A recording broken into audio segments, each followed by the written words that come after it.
बिस्मिल्लाहिर्रहमानिर्रहीम, अस्सलाम वालेकुम जी। I'm फैसल अब्दुल्ला, तुर्की इस्तांबुल से। मैंने कभी भी लाइक सोशल इश्यूज़ के ऊपर वीडियो नहीं बनाई है। इट्स फर्स्ट टाइम मैं बात करने जा रहा हूँ। बहुत सारे दोस्तों को बुरा लगेगा, सख्त अल्फाज होंगे, लगेगा उन्हें।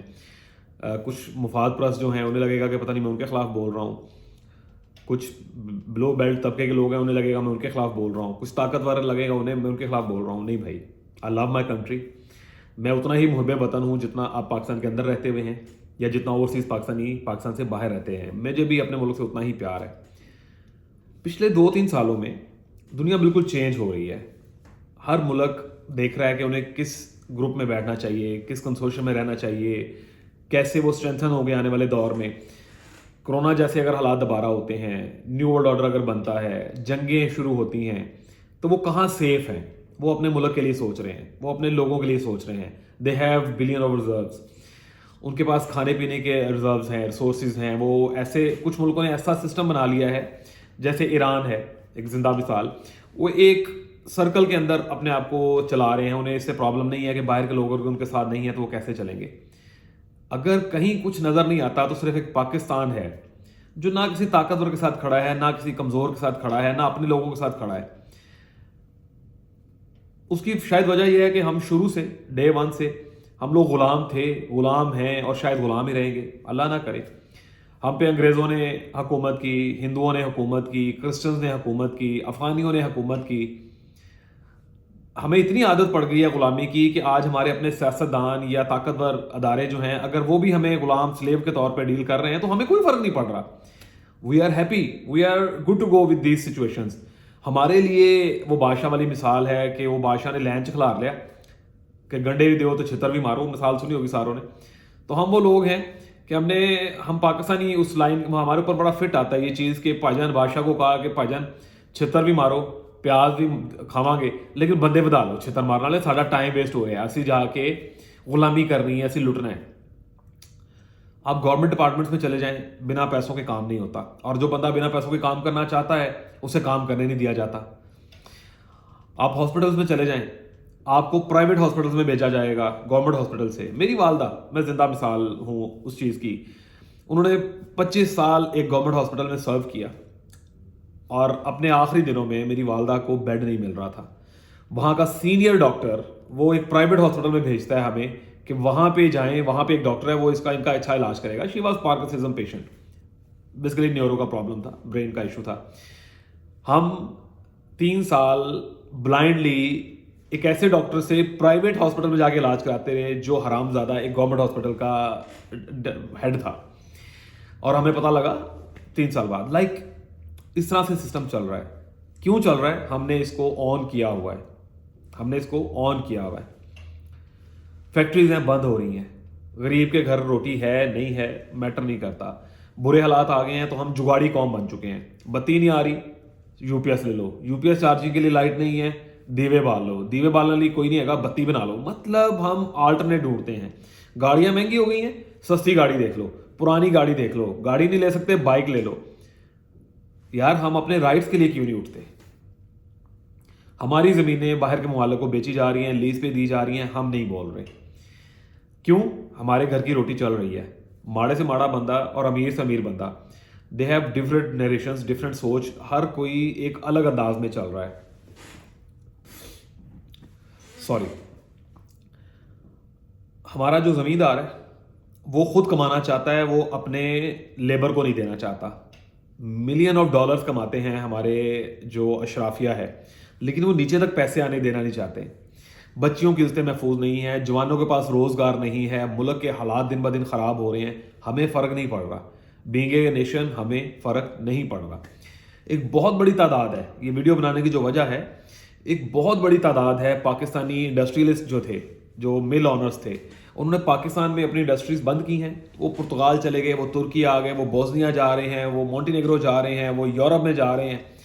दे आर स्प्लिटिंग। उन्होंने अपना पैसा, अगर कोई किसी के पास 10 अरब था, उसने वो चीज़ें 8 अरब में बेची और उसने आगे जाके 5 अरब इन्वेस्ट किया, 3 अरब की प्रॉपर्टीज ले ली। They are good to go, वो पैसा कमाना शुरू हो गए हैं। 2025-26 के बाद का आने वाला पाकिस्तान पहले वाले पाकिस्तान की तरह नहीं होगा। ये नहीं होगा कि किसी ताकतवर हल्के ने, अदारे ने एक गवर्नमेंट ख़त्म की, उसकी जगह खुद हो गई, अपनी पसंद की गवर्नमेंट ले आए और ठीक है अगली गवर्नमेंट के साथ लोगों ने दोबारा कारोबार शुरू कर दिए। इंडस्ट्री बंद है तो अब ये बंद रहेगी। वो बंदा जो 9,000 10,000 यूनिट्स मुलाजमीन का यूनिट चला रहा था, उसने किसी और मुल्क में जाके कारोबार खड़ा कर लिया। पहले वो क्या करते थे, 3 माह 4 माह 5 माह जब गवर्नमेंट चेंज होती थी उसको वेकेशन के तौर पर लेते थे, बाहर जाते थे, एंजॉय करते थे। अब उन लोगों ने बाहर जाके कारोबार सेटल कर लिए हैं, वहाँ के लोकल लोगों को साथ रख लिया है, मुलाजमीन के तौर पे ले लिया है। अब वो यूरोज में कमा रहे हैं, वो डॉलर्स में कमा रहे हैं, वो आपके पास वापस पाकिस्तान नहीं आएंगे। आप आज इमरान खान को छोड़ के कोई बहुत बड़ा दिग्गज भी बिठा लेना कि जो मुल्क को 200 की स्पीड पर भी लेके चलेगा, 10 साल लगेंगे आपको अपनी रोटी पूरी करने के लिए। क्या कर रहे हैं हम लोग? मुझे ना आर्मी से कोई इख्तलाफ है, ना मुझे सियासतदानों से कोई इख्तलाफ है, मैं अपने आम बंदे से बात कर रहा हूँ यार, खुदा का वास्ता है, अभी भी टाइम है, ये मुल्क रहेगा तो हम रहेंगे। ये जो लॉलीपॉप है ना मिली तरानों वाला, इसको अपने दिमाग से निकालें, ये पार्टीबाजी अपने दिमाग से निकालें। ना तो पीटीआई ने कुछ देना है, ना नून लीग ने कभी कुछ दिया है, ना पीपल्स पार्टी कुछ देगी, ना ये कौमी तराने हमें कुछ देंगे।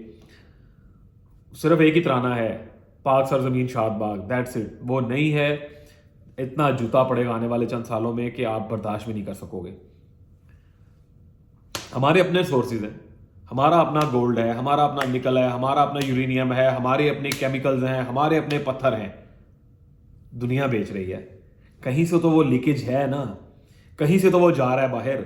वो आम बंदा बेच रहा है, वो पॉलिटिशियन बेच रहा है, वो कोई अदारा बेच रहा है, या हम सब बिगे नेशन कोई बंदा अगर उससे इन्वॉल्व है। तबाह सिर्फ पाकिस्तान हो रहा है, इसको ठीक कैसे करेंगे आप? मैं नहीं कहता आप आर्मी से नफरत करो, आप किसी पॉलिटिशियन से नफरत करो। जब तक आप एक नेशन नहीं बनोगे तब तक आपको ना तो अच्छे लोग मिलेंगे, ना अच्छी अदलिया मिलेगी, ना अच्छी पुलिस मिलेगी, ना अच्छे कुछ और आपको रिसोर्सेज मिलेंगे। How it can possible? आप एक छोटी सी ज्यादती देखें, मैं पंजाब से हूं, मेरे सूबे में जो गैस आ रही है, मुझे तो सारी सहूलतें हैं, लेकिन जिस सूबे से ली जा रही है वहां पे नहीं है। मैं जो गोल्ड यूज कर रहा हूं, जहां से निकल रहा है वहां के लोगों को अलाउ नहीं है खरीदना, या उनके पास इतने सोर्सेज नहीं है वो खरीदें। मेरे पास एजुकेशन है, मेरे पास सड़कें हैं, मेरे पास फैसिलिटीज हैं, मेरे पास रिसोर्सेज हैं कि मैं एक अच्छे तरीके से लाइफ गुजारूं। लेकिन बाकी 3 सूबों का क्या कसूर है? हम जब तक ये सिंधी, पंजाबी, बलोची और ये इसमें से पंजाबी में से नहीं निकलेंगे, पाकिस्तान नहीं बनेगा। हम गुलाम थे, हम गुलाम हैं, हम गुलाम ही रहेंगे क्या? नहीं करो यार।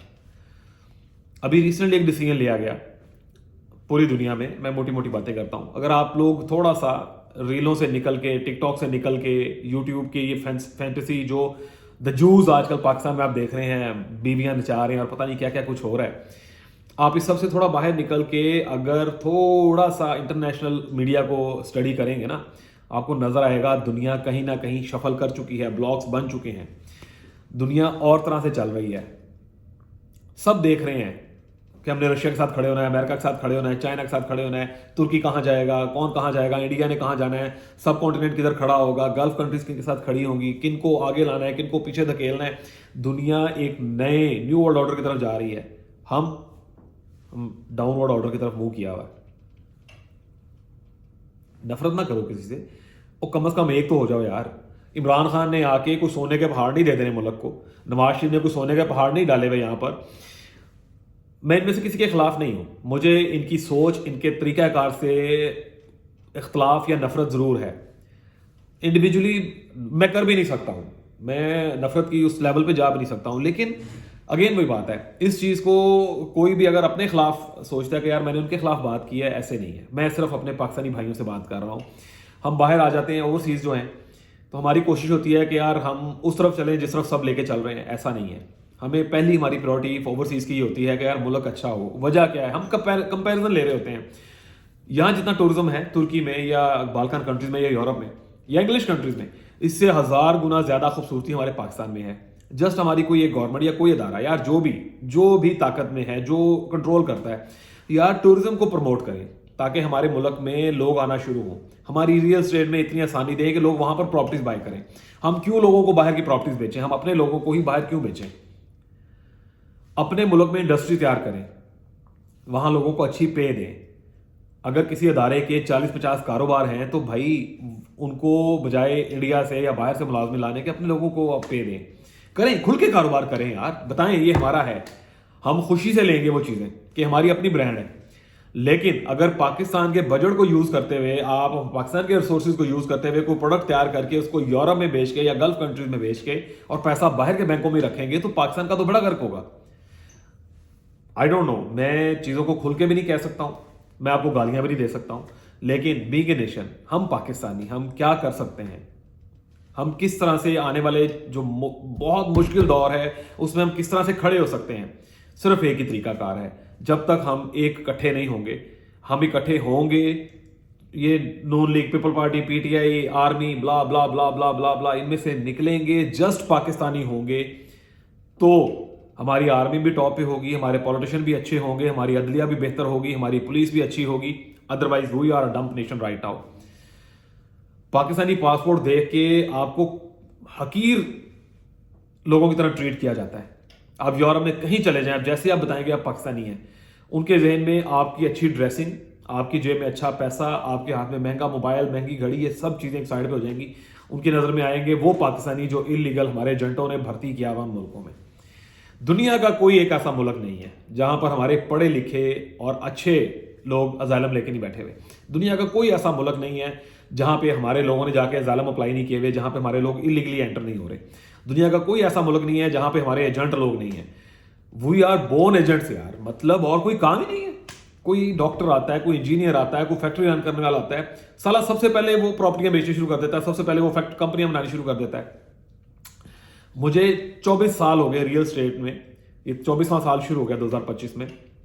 2003 में मैं बैंक की जॉब्स को मैंने खैराबाद कहा था, तब से मैं रियल स्टेट में हूँ, उससे पहले से मैं रियल स्टेट को ज्वाइन कर चुका था। मैंने आज तक, मैं 20-21 मुल्कों में गया हूँ, मैंने आज तक कोई एक ऐसा मुल्क नहीं देखा जहां मैं गया हूं जहां पर हमारे पाकिस्तानी एजेंटियां नहीं कर रहे, जहां हमारे पाकिस्तानी इलीगल लोगों की ह्यूमन ट्रैफिकिंग का काम नहीं कर रहे, जहां हमारे पाकिस्तानी हुंडी का काम नहीं कर रहे। साले किसी भी अच्छे मुल्क में बैठते हैं और आधा किलो सालन पका के ना, पाइया माश की दाल, आधा किलो चिकन, 2 किलो चावल पका के पाकिस्तानी रेस्टोरेंट्स का मंजन बेचते हैं। पीछे बैक एंड पे हुंडी का काम चल रहा है, इलीगल मनी, लोगों को ह्यूमन ट्रैफिकिंग, मतलब ये सारी चीज़ें डील हो रही हैं। स्टोर बनाया जी, ग्रोसरी स्टोर बना लिया है।